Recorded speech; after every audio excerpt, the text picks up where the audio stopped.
en realidad esta es una diapositiva del taller de seminario de tesis, en donde nos dicen cuáles son las características que deberían tener las buenas investigaciones, por decir así, ¿no?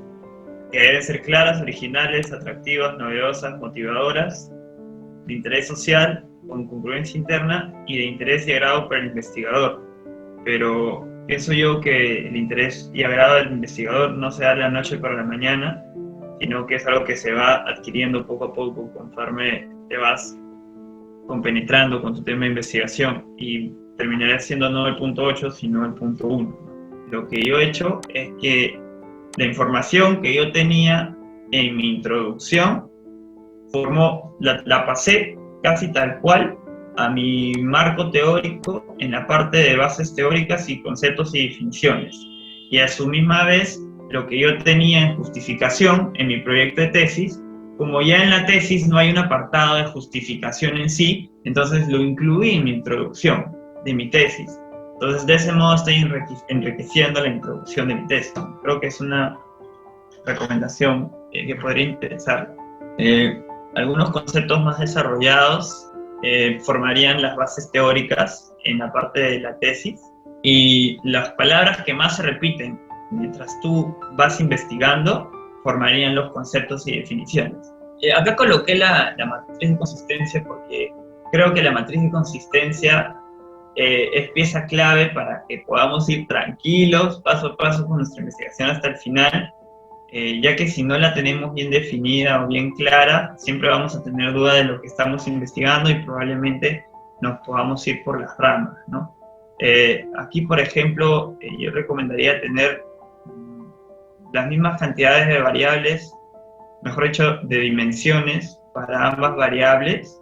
En mi caso, una de mis variables fue intervención de áreas urbanas vacantes, y se dividía en establecer funciones, mejorar el entorno e implementar mobiliario urbano.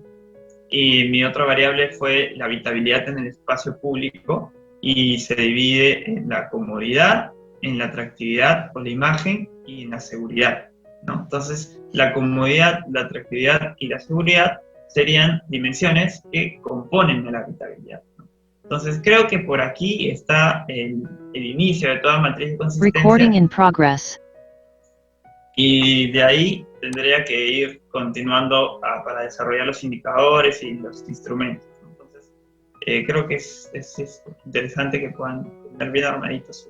Ya en cuanto a los objetivos e hipótesis, acá está justamente lo que les mencionaba, que las variables son parte importante de la investigación, que siempre se tienen que ver reflejadas en el título de nuestra investigación, como seguro ya lo habrán escuchado. Y luego de eso, los objetivos y la hipótesis en realidad se desprenden de manera automática del problema general. Si mi problema general fue de qué manera la intervención de un área urbana vacante influye en la habitabilidad de un espacio público en tal distrito, entonces el objetivo será identificar cómo es que esta intervención puede favorecer a la habitabilidad de un espacio público. Y la hipótesis será, normalmente, es su contraparte positiva, por decirlo. O sea, es como afirmar mi objetivo y mi problema. Sería, la intervención de un área urbana vacante mejorará la habitabilidad de un espacio público en el distrito de Barranco 2019. Y ya los objetivos específicos y hipótesis específicas se van desprendiendo de cuáles fueron nuestras dimensiones.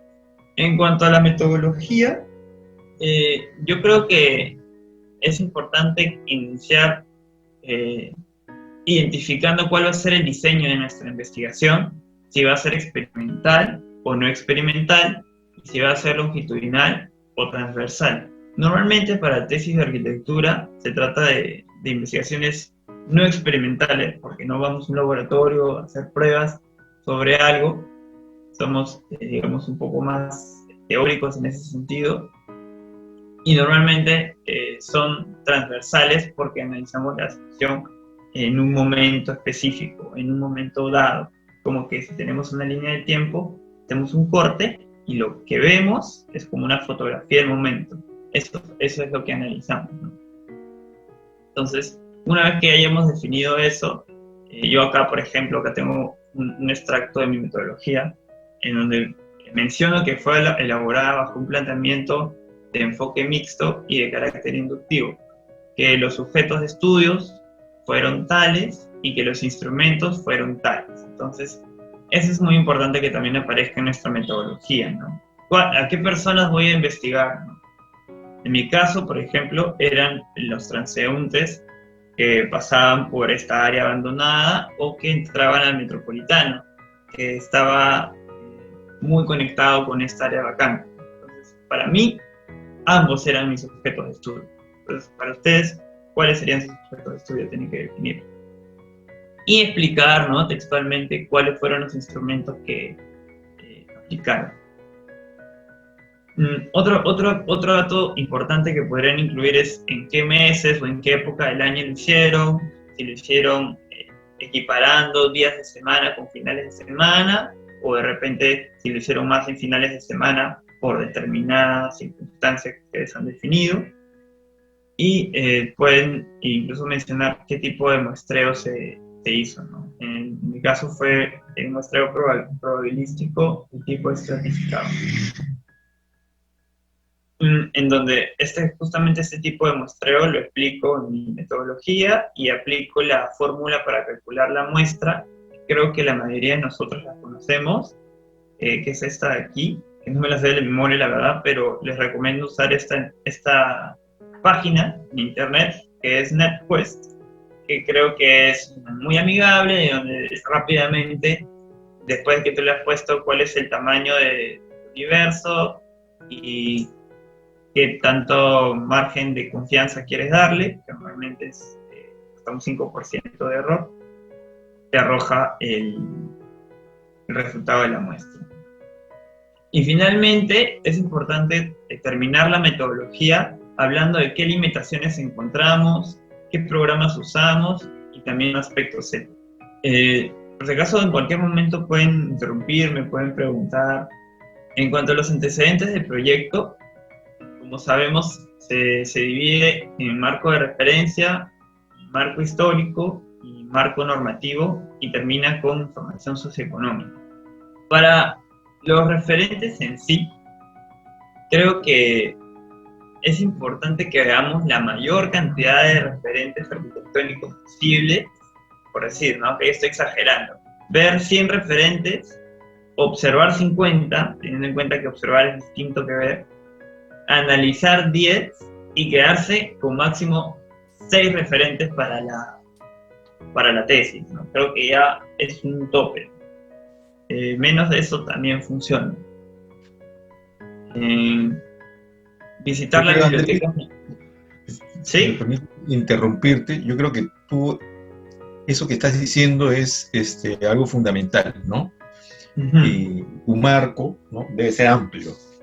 Mientras más amplio sea, es más, mientras tú vas ampliando, vas a tener necesidad, vas a querer ampliarlo más, ¿no? De tal forma que en un momento eso te permite dilucidar, ¿no? Eso te permite decir, estos son mis referentes, ¿no? Porque si yo solamente tengo 5 referentes y de ahí elijo 3, obviamente pues mi universo es muy corto. O sea, en el papel se llaman referentes, pero probablemente no lo sean. Pero si tú haces ese ensayo, ¿no?, de, como dices tú, tener 100 y de ahí hago un filtrado, al final yo estoy seguro que los que se van a quedar son mis referentes. Claro. No va a haber duda, ¿no? Entonces creo que el tema es inverso, ¿no? Uno parte sin referentes y, bueno, voy empezando ahí, ¿no? Es como la lectura, ¿no? Que también lo asocio por ahí, ¿no? Necesito, a mayor lectura, yo voy a poder definir más rápidamente investigación y qué cosa es lo que, si es una investigación que yo voy a continuar sobre lo que ya se ha avanzado, o si mi investigación es algo nuevo, yo lo voy a tener claro con eso, ¿no? Es algo muy similar, ¿no? Claro. Y en cuanto a la lectura, como dice el arquitecto, a veces no es necesario leerse todo el documento, ¿no? Creo que justamente para eso existe el resumen de los artículos y de las tesis, ¿no? Donde uno puede rápidamente ver, esto me va a servir, no, esto no me va a servir, ¿no? Entonces, creo que por ahí va la cuestión. Entonces, ya pasando a lo que es el marco histórico, pues, si es difícil encontrar a historias sobre el lugar, intenten ir a la biblioteca municipal de la ciudad donde están investigando, contactar con historiadores, ¿por qué no? A hablar con los residentes más antiguos del área, ¿no? Siempre el vecino más antiguo va a tener algo interesante que contarte, algo interesante que decirte, y finalmente también pueden apoyarse en muchos arquitectos que tienen sus blogs. En mi caso yo encontré uno muy bueno que justamente hablaba de la historia de Barranco y en esa parte yo sinceramente hice casi un copy and paste, ¿no? Citando como se debe, pero la información ya estaba. Entonces, muchas veces uno tiene que agarrar lo que ya está. Y justamente creo que acá he colocado unas capturas, ¿sí? De cómo yo fui haciendo este análisis de mis referentes, en donde yo hacía un cuadro comparativo entre ellos, en cuanto a contexto, emplazamiento, accesibilidad, idea rectora, programa y aspectos bioclimáticos de cada uno de ellos. Y luego fui sintetizándolo, ¿no? Y también este cuadrito que me recomendó el arquitecto Neri hacer, digamos, es una manera muy visual de ver cómo a partir de resumir un proyecto en pocas palabras, yo puedo llegar a unas conclusiones parciales y a una conclusión general de cómo debería ser mi proyecto. En este caso, lo que a mí me ayudó fue que mis referentes estaban divididos en dos. Por un lado, transformadores del área urbana vacante, y por otro lado, generadores de intermodalidad de transporte. Entonces, esas categorías me permitieron hacer conclusiones parciales y luego ya una conclusión general de cómo debería ser mi proyecto si es que se guiara a esos referentes.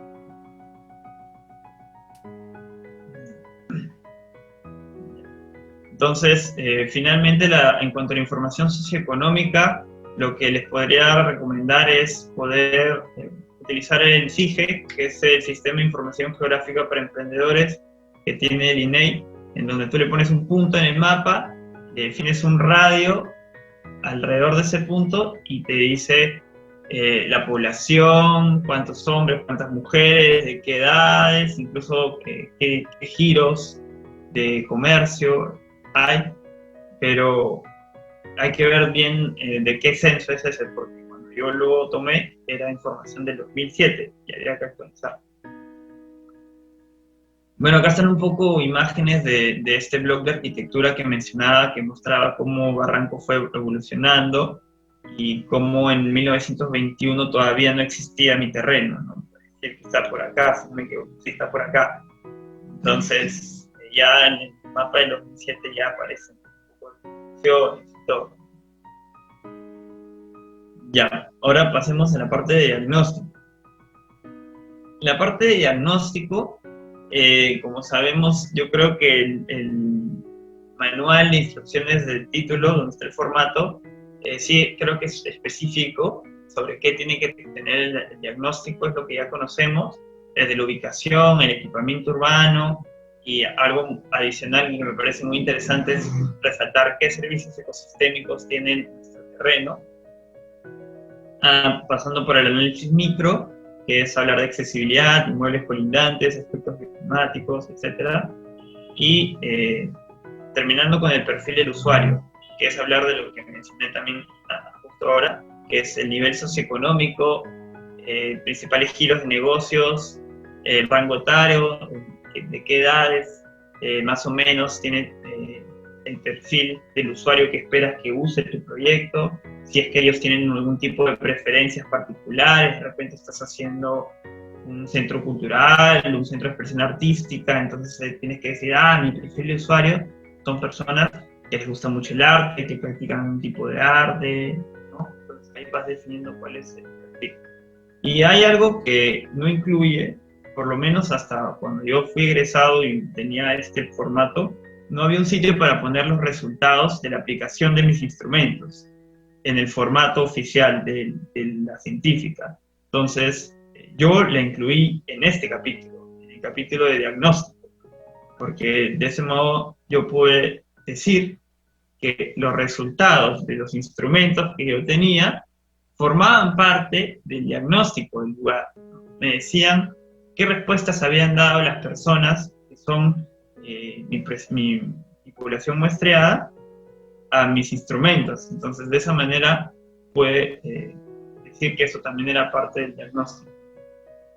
Creo que sería interesante que lo puedan hacer, si es que ya no han actualizado el formato de la científica. Desconozco, la verdad. Bueno, acá tengo algunas capturas de lo que es la accesibilidad en el terreno, ¿no? Con flechitas azules y rojas, muy sencillo, puede distinguir entre los flujos peatonales y los vehiculares. Y a la mano derecha sí tengo un diagrama un poco más elaborado de específicamente lo que a mí me resultaba útil resaltar dentro de la ciudad, que era la localización de las estaciones de BRT y la localización de las estaciones del metro versus los espacios públicos abiertos, que son todas esas manchitas verdes. Entonces, de esa manera, yo puedo ver que en realidad no hay ninguna convergencia, no hay ningún espacio público abierto que esté conectado a una estación de transporte masivo, ¿no? Por ahí que la más cercana es la que está en el Parque Reducto, pero el Parque Reducto, si alguno de ustedes conoce que está en Miraflores, está totalmente cercado y desvinculado de su entorno. Y ya creo que llegando a lo que es la propuesta arquitectónica, ya yo no les voy a decir, ¿no?, cómo diseñar, eso ya es cuestión de cada uno, pero creo que sí es importante mencionar que la parte inicial, que es el concepto, no necesita ser un elemento específico o una forma, como a veces, sobre todo cuando estamos en la primera mitad de nuestras carreras universitarias en arquitectura, a veces hay algunos docentes que nos han inculcado la idea de que tengo que presentar una lámina, de que si es que me inspiré en el ojo, de que si es que me inspiré en el árbol, en la escama de un pescado, ¿no?, o en el esqueleto de algo. Entonces, no siempre es de ese modo, ¿no? También puede ser una idea que te brinde directrices de diseño, ¿no?, que es lo que se llama una idea rectora. Que en mi caso, mi idea rectora fue transformar la clásica estación que había en Lima, que estaba entre dos vías rápidas y desconectada del comercio y de las oficinas y de los parques que hay en la ciudad, transformarla a un espacio público abierto, que está acá en la parte de abajo, que incluya dentro del mismo espacio espacios de oficinas y espacios de comercio, ¿no?, y que a su vez tenga la estación de transporte masivo, pero por abajo, ¿no?, sin que te ocupe espacio en primer nivel, que es el espacio que todos los arquitectos y urbanistas deberíamos priorizar para el peatón, ¿no? Entonces, una infraestructura tan masiva, con flujos tan fuertes como una estación del Metropolitano, creo que podría ser genial que esté soterrada, pero con cierta vinculación necesaria al nivel cero, ¿no? Pensé que estaban hablando, pero estaban pasando el link de asistencia. Y bueno, asimismo creo que mi concepto en realidad, o el concepto de ustedes, no necesariamente tiene que estar vinculado a la forma de mi terreno, ¿no? Como ven ahí, mis diagramas son todos cuadrados, pero en la mano derecha ya tengo lo que es en sí la toma de partido de mi proyecto, que es básicamente definir un concepto o una idea rectora y luego pasar a lo que es el emplazamiento, ¿no? El emplazamiento, en mi caso, fue hablar de la fragmentación que tenía mi terreno y de la sectorización, a su vez, a partir de esta fragmentación, para decir, hay un área que es 100% vegetal en el terreno, hay otra área que es 50% vegetal, 50% equipamiento, pero que tiene ventilación cruzada y convectiva, que el área C también tiene 50% vegetal y 50% equipamiento, pero es el área que tiene, además de la ventilación, paneles fotovoltaicos y banco de batería, que es la parte esta del coworking. Y finalmente una parte D, que es la parte 100% vegetal, que es para tratamiento paisajista, que es no transitable. Interesante también, si alguno de ustedes tiene una propuesta paisajista, incluir partes que no se transiten, ¿no?, que solo sean para apreciar. Creo que siempre debe guardarse ese pequeño porcentaje dentro de la propuesta. Y bueno, en cuanto a los criterios de diseño que te piden que incluyas, es recomendable, o yo les recomendaría, incluir tanto un comportamiento en verano de tu propuesta como un comportamiento en invierno, ¿no? Este, por decir, es el comportamiento en verano, en donde el sol más fuerte, que es el que viene desde el sur, en época de verano, es reducido por este gran colchón verde que tengo en la cara de mi proyecto, y sumado digamos, al semisoterramiento que tienen mis comercios, ya que están cubiertos en gran parte de tierra. Entonces, esta masa de tierra me ayuda también a que absorba todo este calor del sol de la mañana, y ya en el sol de la tarde, que es un sol mucho menos agresivo, digamos, y hasta un poco más bonito de ver, de apreciar, también lo reduzco, pero con árboles, ¿no? Árboles que ya hacen que la iluminación entre de manera sesgada a mis fachadas vidriadas. Y por otro lado, el comportamiento en invierno, ¿no? Donde puedes mencionar que los aleros que tienes no son tan grandes y te permiten hacer que el sol ingrese a tus superficies vidriadas, y que por el contrario te generen ganancias térmicas, ¿no? Que es todo lo que está aquí en naranjita, y que queden pequeños espacios nada más que no están con ganancias térmicas. Entonces, todo esto realmente, las observaciones que me hicieron para la sustentación, me pidieron que lo justifique con unos cortes en donde tenga en cuenta la altura, el azimut, que creo que ahí tuve que darle una revisadita a los libros de bioclimática, pero les recomiendo el autor Martín Visser, que se escribe Wieser, que es el que incluso ha creado como un Excel donde tú le metes la latitud y longitud de tu proyecto y te arroja todos los datos del comportamiento solar, ¿no? Pueden hablar al interno, igual quien desee, puedo compartir ese material sin problema. El proyecto arquitectónico y la memoria descriptiva es el siguiente paso, en donde es interesante que puedan hablar de si es que su proyecto se vincula con el entorno, presentando un master plan, ¿no? Por ejemplo, aquí mi propuesta no solo era el terreno en sí, sino que también yo estaba diciendo, sería genial crear una calle peatonal que nazca desde mi propuesta y que termine como remate en el estadio Chipó, ¿no? Entonces, esto de aquí, digamos, le da puntos extra a tu propuesta, le dice al jurado que has tenido en cuenta mucho el entorno, qué es lo que pasa, qué infraestructura urbana hay alrededor, y no es necesario que desarrolles de detalle toda esta relación con el entorno, si es que tú solo estás haciendo un proyecto arquitectónico, ¿no? Si es que estás haciendo de repente un proyecto urbanístico, ya entonces tienes que hablar de un sistema de áreas verdes y conexiones de infraestructura y todo, ¿no? Pero por ejemplo, ¿no? Yo digamos, cumplí solo mostrando cómo iba a ser el diseño de la primera calle, un diseño tipo, la primera cuadra de esta calle peatonal. Entonces, de esa manera me involucro con el entorno, como mencioné, ¿no? Ya en la planimetría, lo único que les podría decir es tratar de ver la mejor manera de vender su proyecto, diseñar la accesibilidad y relación con el entorno, manejar colores sobrios, ¿no? Y menos es más. Finalmente creo que se tiene que ser bien detallista con cortes, ¿no? En escala en 50 ya es suficiente para hacer bastante detalle si uno quiere, ¿no? No es necesario llegar a 1 en 25 o 1 en 20, o al menos para mí no lo fue. Bueno, entonces, como les mencionaba, creo que hay que tener una buena expresión gráfica, la que ustedes se sientan cómodos, y hay que ser consecuentes con lo que mostramos en nuestros planos, ¿no?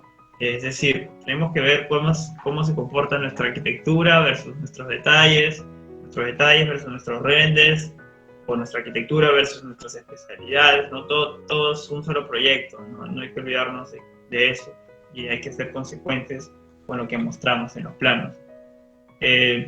pueden optar por una expresión gráfica en los detalles monocromática o de 2 colores, ¿no? Es interesante que puedan hacer este tipo de leyenda para que sea más limpio, ¿no? Los planos de detalles a veces lo llenamos de texto, y esto fue un consejo que me dio el arquitecto Fernando Díez, en realidad nos mostró un referente, y yo creo que la mayoría de nosotros podemos dividir nuestras láminas de detalles en cerramientos o estructura y en algún tipo de cobertura. Entonces, esto ya son pequeños extractos de lo que es mis planos de estructuras, la diagramación para los planos de eléctrica, la misma diagramación para los planos de agua y de agua contra incendios.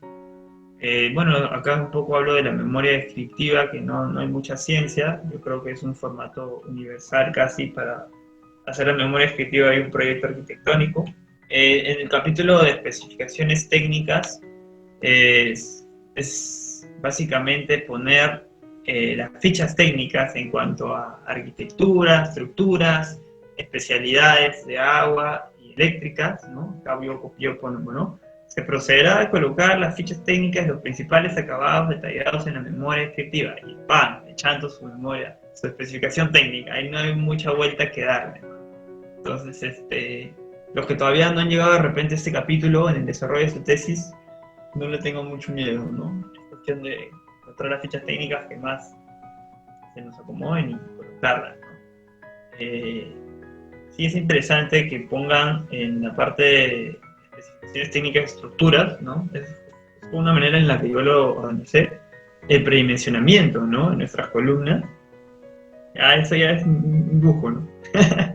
No tanto un lujo, pero creo que es también un plus, porque el arquitecto tiene que tener coherencia estructural, ¿no? Tiene que tener mucho criterio estructural, más que ser un estructuralista o calcular hasta el último fierro.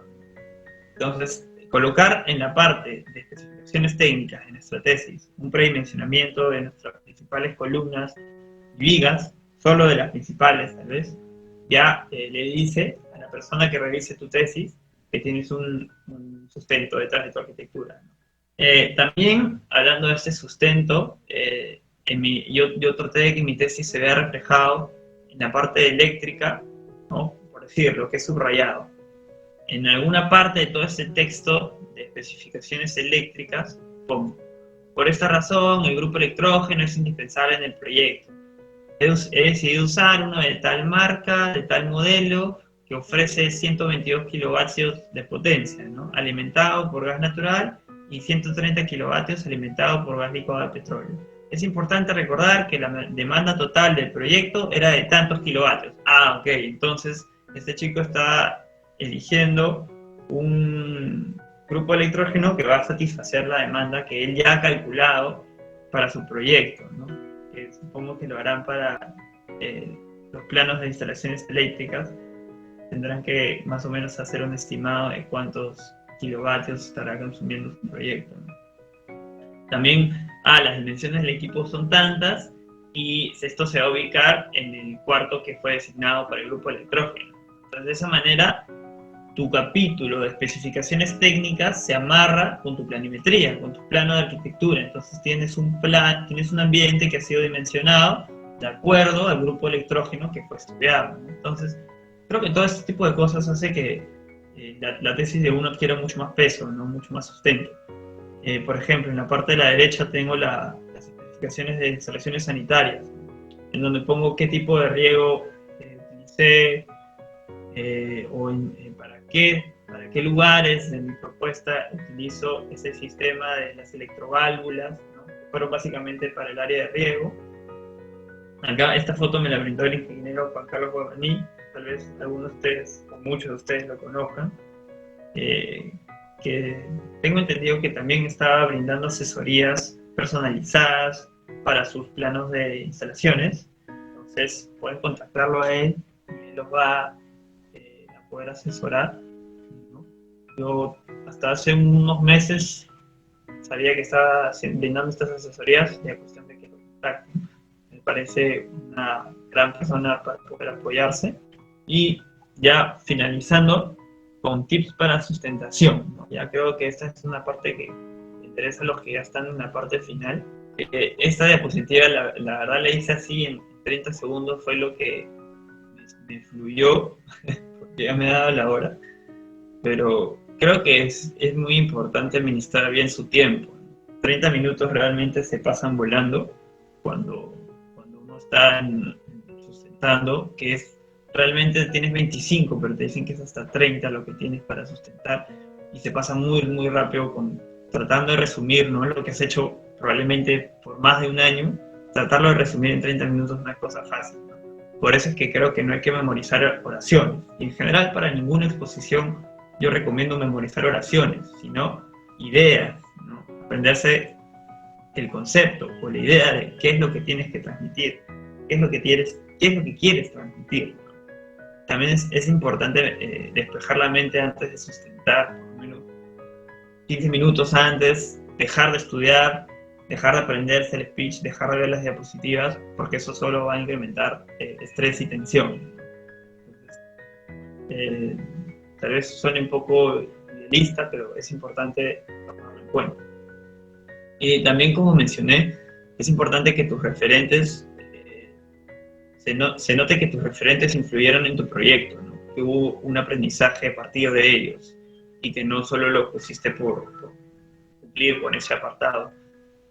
También que el aspecto sostenible de tu propuesta se evidencie en tu planimetría, ¿no? Que no solo sea para completar esa lámina o ese plano de sostenibilidad, sino que si se ve, por decir, que tus paneles fotovoltaicos aparecen en tu plano de techos de cierta manera, con cierta orientación, entonces ya le da más realismo a la propuesta. En cuanto a las conclusiones, creo que estas deben responder las hipótesis de tu investigación y que estas vayan de lo más general a lo más específico, y las recomendaciones deben permitir que el conocimiento existente se amplíe y que a partir de tu tesis se puedan abrir puertas para crear nuevas normativas o para mejorar la manera en la que se diseñan ciertas cosas. Muchas gracias, Andrés, por la ponencia.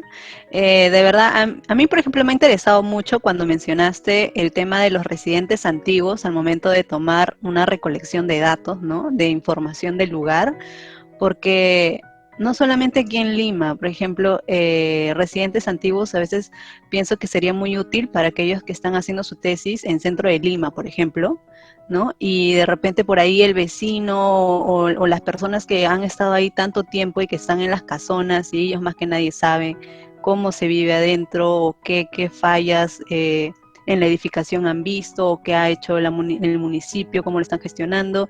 Entonces, a mí me parece realmente un tip muy interesante eso de entrevistar, ¿no?, a las personas que han residido ahí por mucho tiempo, porque quizá tienen datos que simplemente no los encuentras en algún libro.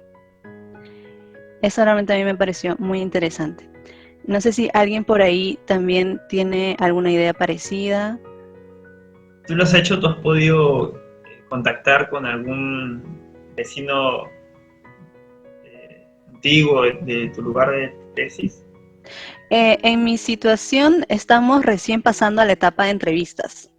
Okay. Pero sí he podido tener, por ejemplo, algunos proyectos anteriores que hice para mi bachiller, recuerdo, mi investigación.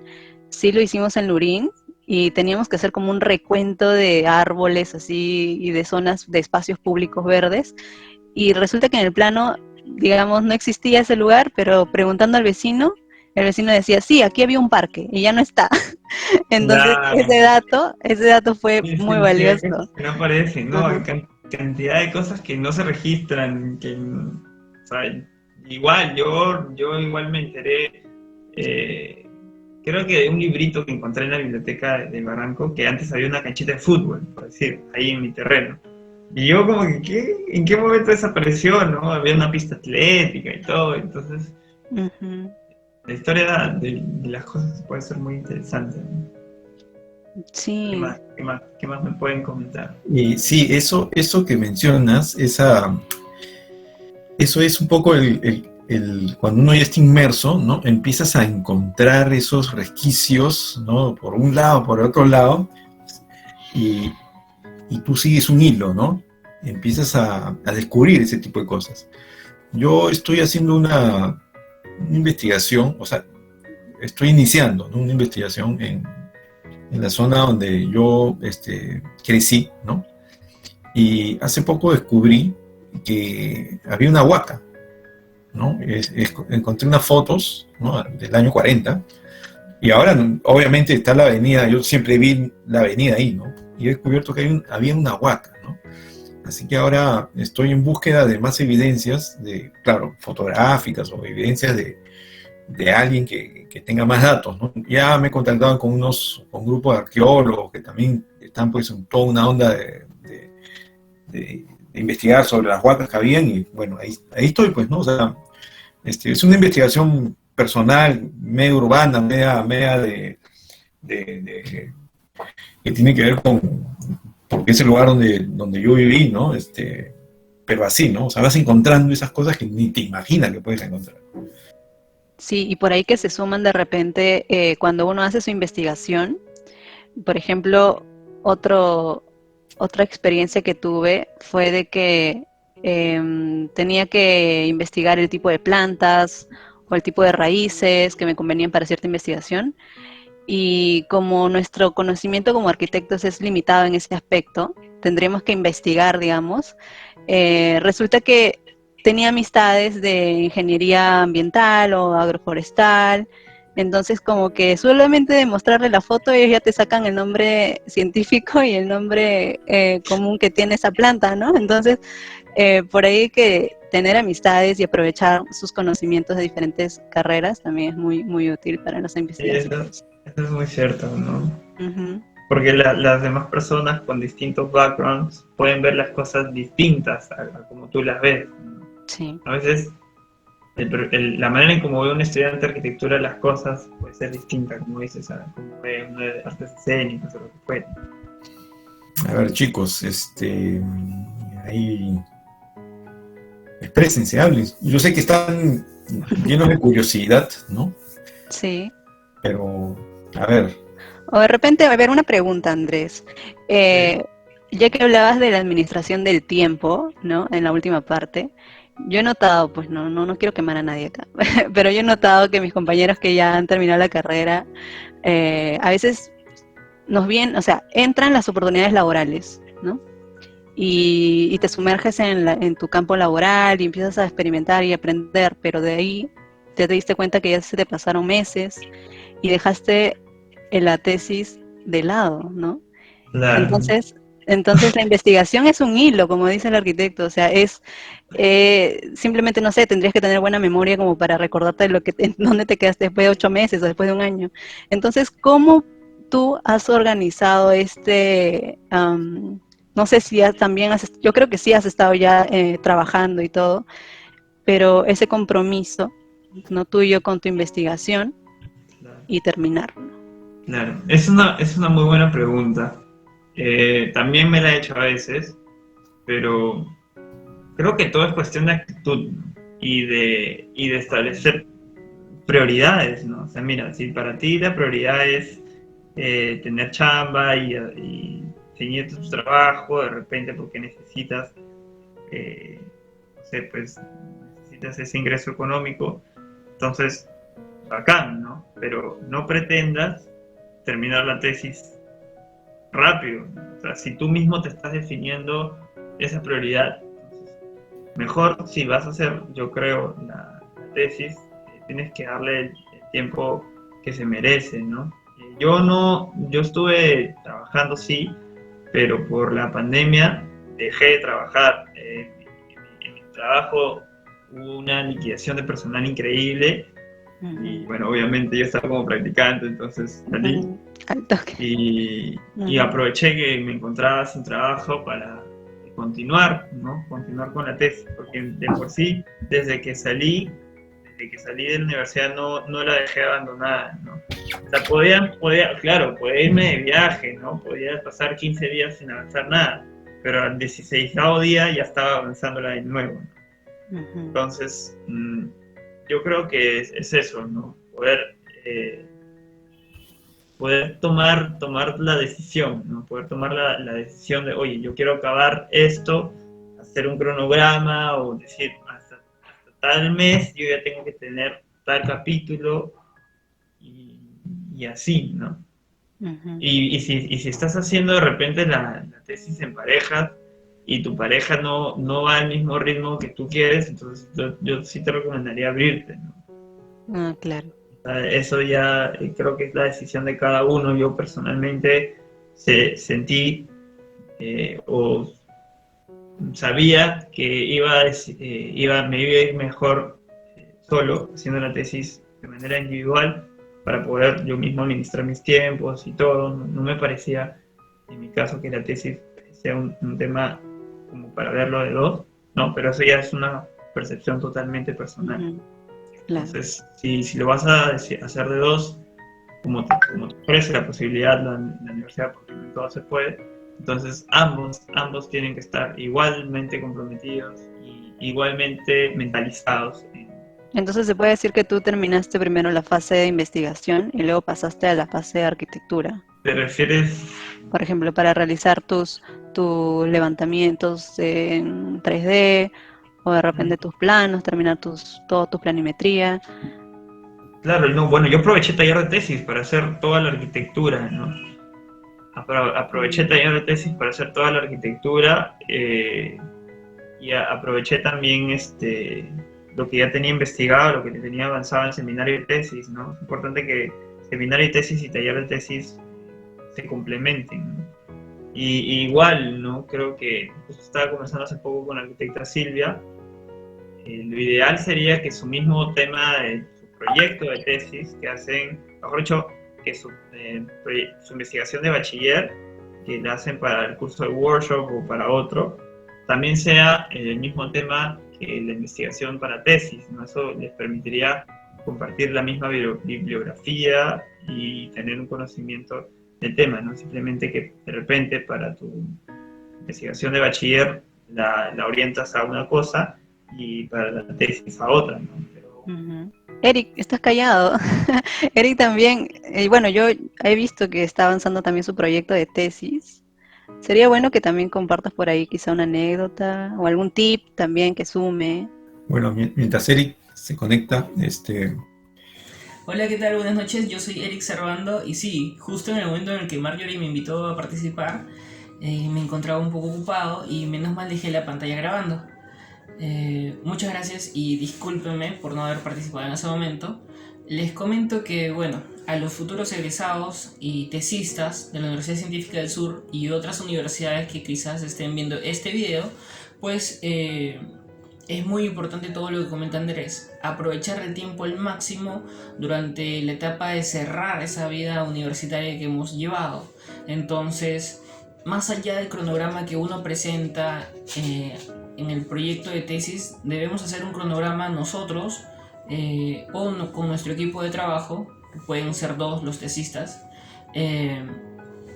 realmente ajustado a lo que ustedes están llevando o están desarrollando en su situación personal, ¿no? Porque, por ejemplo, Helen y yo estamos trabajando los dos a la par y todos los días a las 7 de la noche nos reunimos para ver el avance de nuestra tesis.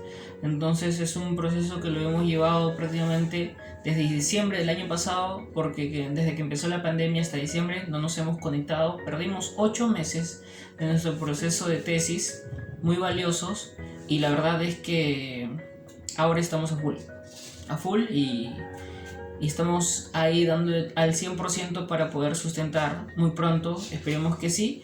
Y bueno, el tipo de recomendación para los futuros tesistas es que hagan un cronograma, ¿de acuerdo? Sean muy comprometidos con ese cronograma y con la tesis, con la investigación que están desarrollando. Por otro lado, si aún no están trabajando, perfecto, métanse de lleno.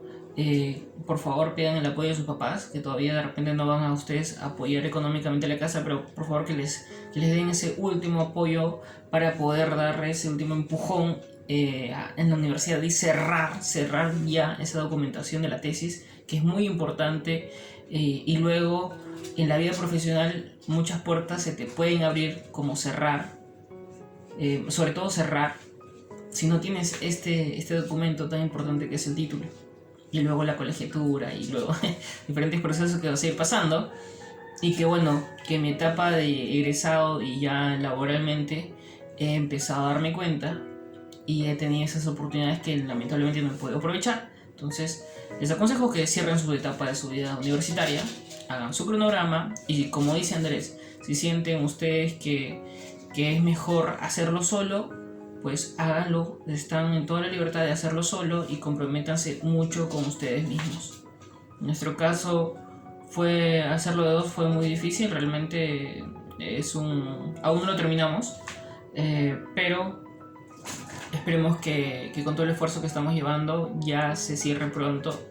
La verdad es que estamos ahí en ese proceso, ¿de acuerdo? Y bueno, por si quieres ver algo de esa investigación que estamos realizando, por aquí abajo hay un enlace de reproducción y donde puedes ver las reuniones que hemos estado llevando a cabo. ¿Dale? Y bueno, cuídate, ha sido un gusto, ya sabes, me dio mucho punche esa tesis y para adelante con todo, ¿de acuerdo? Gracias, un saludo, chao. A ver, yo les voy a comentar algo, ¿no? Yo empecé mi tesis y después empecé a trabajar, ¿no? Y hice un taller, ¿no? Yo me acuerdo de maquetas, nos iba muy bien. Y obviamente no hacía la tesis, la dejaba, ¿no? Y cuando terminaba el trabajo, yo decía, ya, ahora sí, y con mi socio hacíamos la tesis, ¿no? Terminamos este trabajo y nos ponemos las pilas con la tesis. Y sí, pues empezábamos de nuevo a retomar la tesis, y como ya teníamos un ritmo de trabajo, no era difícil pasar de un trabajo a otro, ¿no? El problema es que del toque nos caía otra chamba y ya, tesis guardadita, ¿no? Uh-huh. Así estuvimos, ¿no? Bueno, después de años, o sea, después de 3 años, tomamos la decisión, no, ¿sabes qué? Tenemos que terminar con esto, ¿no? Y tomamos la decisión, ¿no? Pero, desde mi punto de vista, me parece que es muy difícil, no creo que sea imposible, pero muy difícil trabajar y hacer la tesis a la vez, ¿no? Yo creo que es irreal, ¿no? Yo creo que eso no es irreal.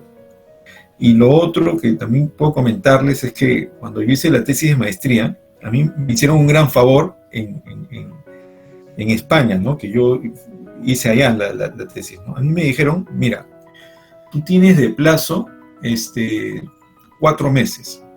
Y si no cumplen la entrega en estos 4 meses, nunca más tienen oportunidad de presentar su tesis. Muy bien. Entonces cuando a mí me dijeron eso, me cambió todo, ¿no? Yo todavía no había terminado los estudios y me cambió todo el esquema. Entonces dije, no, acá tengo que hacer algo distinto, porque yo tenía mis planes de qué iba a hacer después cuando terminaban las clases y todo, ¿no?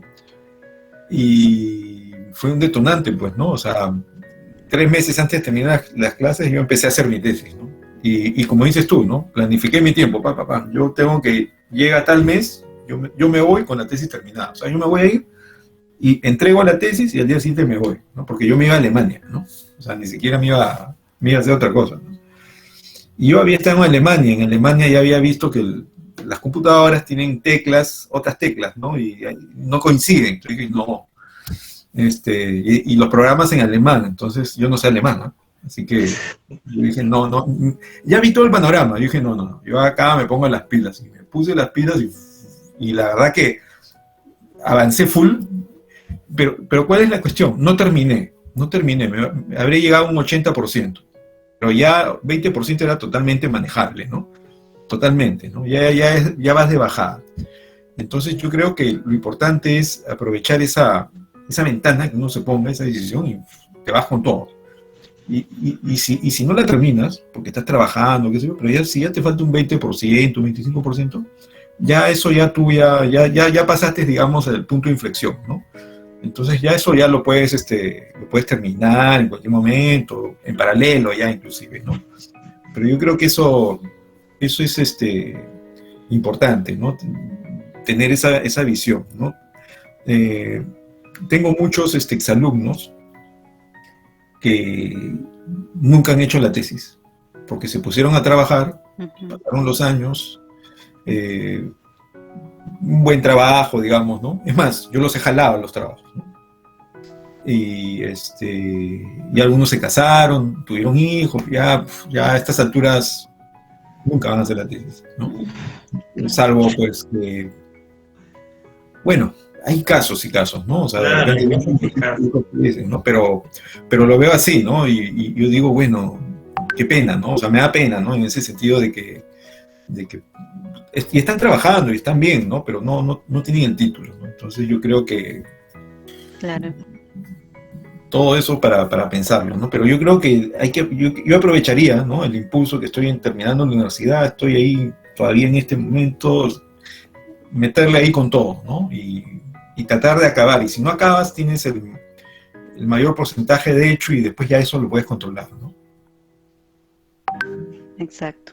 Bueno, entonces espero que les haya gustado y hasta una próxima oportunidad, ¿no? Si es que el directorio académico sigue haciendo este tipo de eventos. Sí, y de hecho están todos invitados, estén atentos siempre a las redes.